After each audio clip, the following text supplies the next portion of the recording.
Okay, let's keep reading Captain Underpants. Bionic Booger Boy Book 2. We're up to chapter 23. The Underpants Dance in Flip-o-Rama. You've tried the twist, mastered the Macarena, and figured out the funky chicken. Now it's time to learn the most annoying dance ever, the Underpants Dance. It's sure to irritate parents, teachers, evil villains, and kids of all ages. Just follow the easy steps in this chapter and learn the Underpants Dance today. You boys want to do it?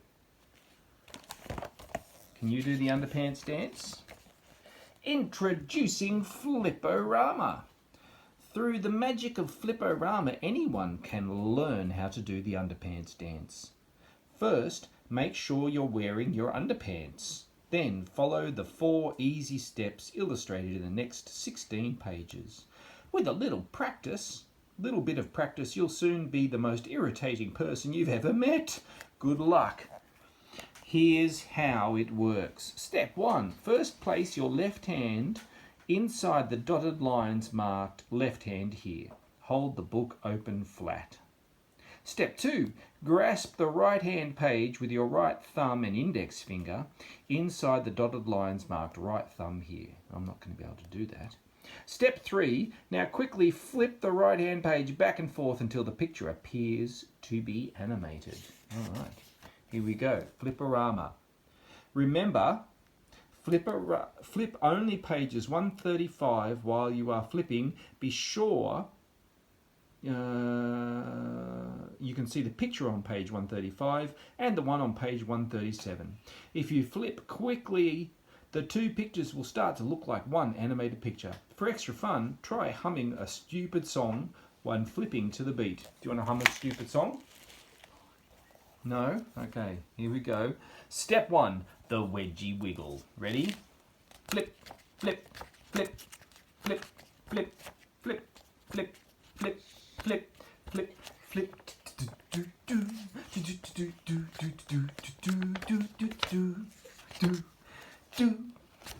Flip-o-Rama 2. Remember, flip only page 139. While you are flipping, be sure you can see the picture on page 139 and the one on page 141. If you flip quickly, the 2 pictures will start to look like the animated picture. For extra fun, try humming a stupid song and flipping to the beat. Step 2, the toilet top tango.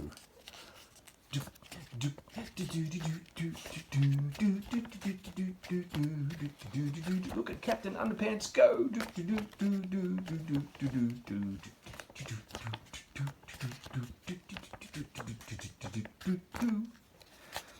All right, Flip-o-Rama 3. Remember, flip only page 143. I think we've read all these instructions. For extra fun, try humming a stupid song. Okay. Step 3, the waistband wattus. What on earth is a wattus? You ready?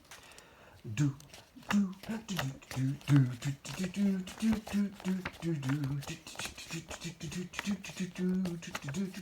at Captain Underpants go.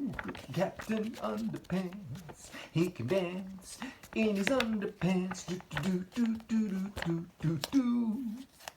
Last one, Flip-o-Rama 4. We know the instructions by now. Step 4, the big butt boogie. Ooh, need some big bass for this one. Boom, boom, boom, boom, boom, boom, boom, boom, boom, boom, boom, boom, boom, boom, boom, boom, boom, boom. Look at Captain Underpants, shake his boogie boom. Boom, boom, boom, boom, boom, boom, boom, boom, boom, boom, boom, boom. All right. Chapter 24, Squishies, Part 2. Trixie and Frankenbooger had seen enough. They couldn't stand to watch Captain Underpants doing that stupid dance 1 second longer. So they pushed down on the seat of the large novelty toilet to hoist themselves up on the roof. Oh no, what's going to happen now?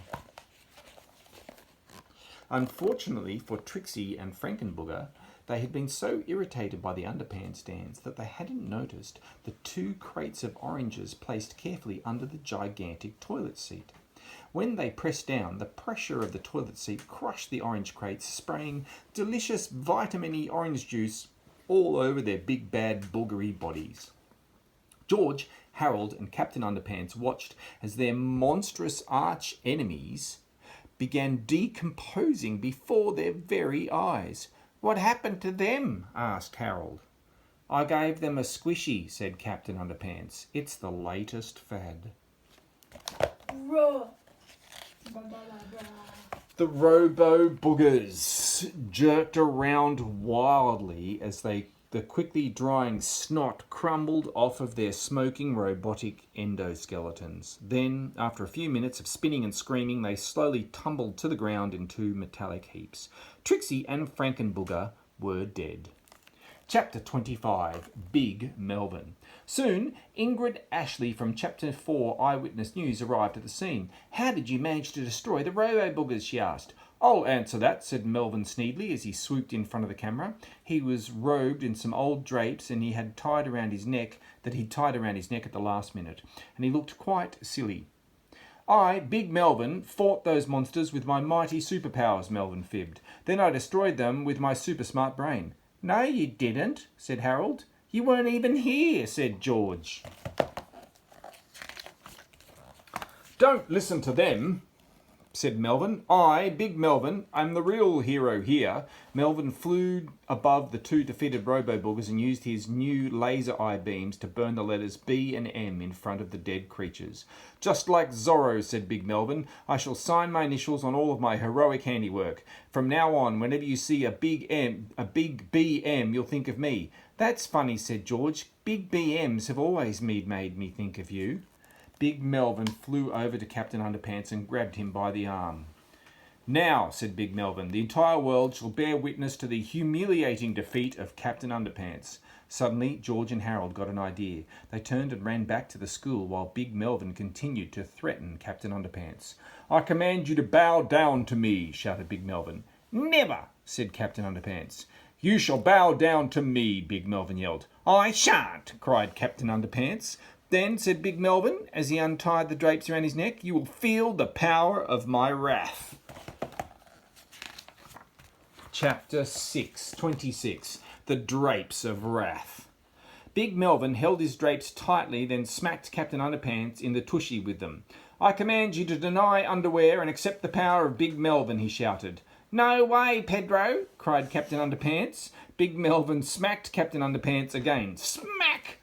"Bow down to me," he commanded, "and I shall spare your life." "Oh, go jump off a duck," said Captain Underpants defiantly.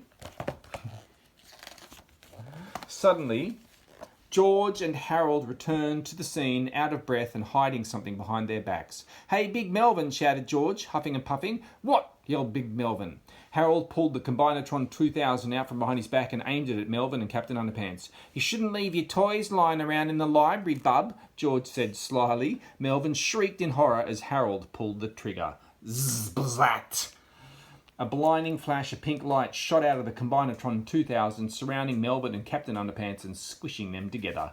George had reset the controller to combine them both, transfer the superpowers back to Captain Underpants, then separate them. "I sure hope this works," said Harold. "Me too," said George. Zap! Chapter 27, to make a long story short, it did! Boink! Shh! Chapter 28. With big underwear comes big responsibility.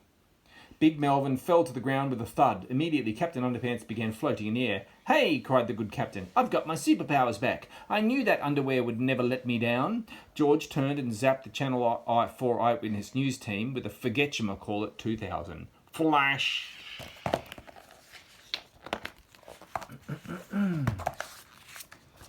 Suddenly, the Channel 4 Eyewitness News team, as well as everyone at home watching the story unfold on Channel 4 Eyewitness News, immediately forgot what had just happened. The horror was over, everything was back to normal, and everyone was happy. Well, everyone except Big Melvin, that is. "Wah!" sobbed Melvin. "I want my superpowers back." "Ah, quit your whining, bub," said George. "You've been a total jerk for the last 2 books. You should just be happy that you didn't get your comeuppance."